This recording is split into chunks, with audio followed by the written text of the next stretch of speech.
All right, let's just jump right in. I want you to picture a scene, and it's probably going to sound really familiar. Imagine a guy, let's call him Leo, and he's sitting down, ready to have a super productive day.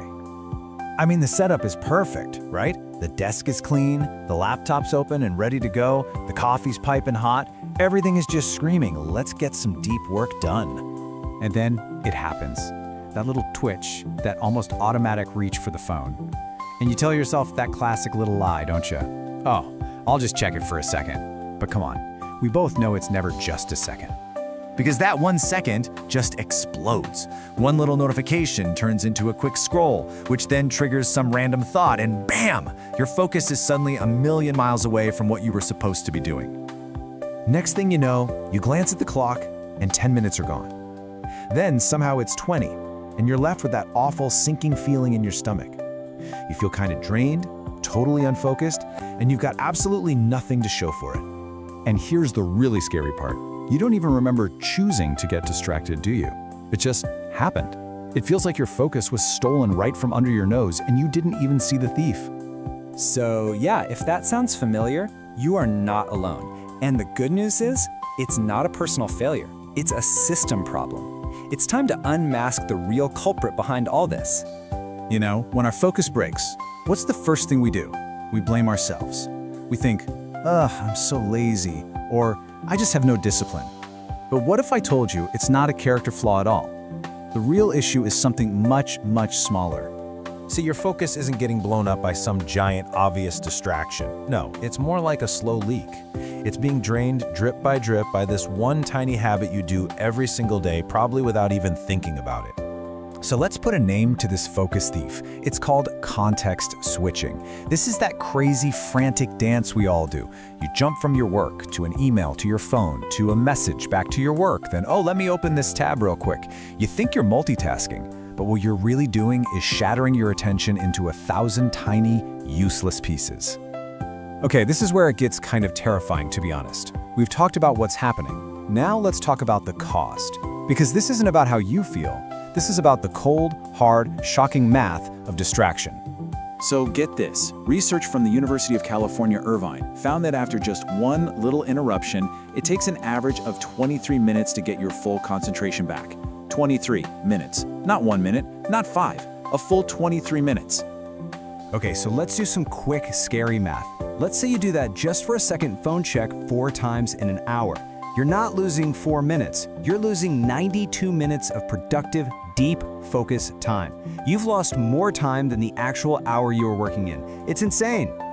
But let's zoom out even more. Let's say this habit costs you about 30% of your focus during a 6-hour workday. That's nearly 2 hours a day, just vanishing into thin air. That adds up to 9 hours a week. Poof, a whole workday gone. And over a year, we're talking over 450 hours, just erased.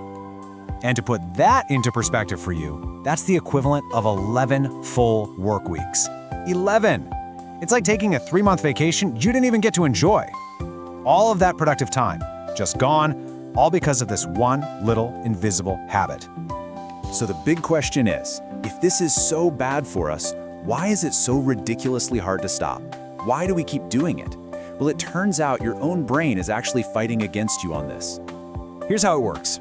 Every single notification, every buzz, every ping, it gives your brain a tiny little hit of dopamine. It's a reward, and your brain loves rewards. So it gets trained, like a little puppy, to constantly seek out those interruptions. And then when you try to sit down and actually focus, your brain rebels. It creates what the author Steven Pressfield calls resistance, that nagging little voice in your head that says, hey, maybe just check your phone real quick. It's like this. Imagine you're trying to read a book, and every 30 seconds, someone comes up and taps you on the shoulder. You'd go crazy, right? You'd tell them to stop.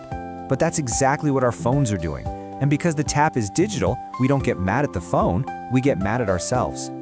This all leads to a huge insight from James Clear, who wrote Atomic Habits. He says, you don't rise to the level of your goals, you fall to the level of your systems. And that's it, right there.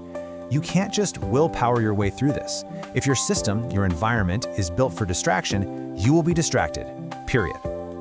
Okay, so we've diagnosed the problem, we've seen the scary math, we get the brain science, now for the good part. What on earth do we do about it? Let's talk about the solution. the path to getting your focus back. But first, we need a really important mindset shift. This is the whole key. Focus isn't something you create, it's something you protect. It's already there, but it's fragile.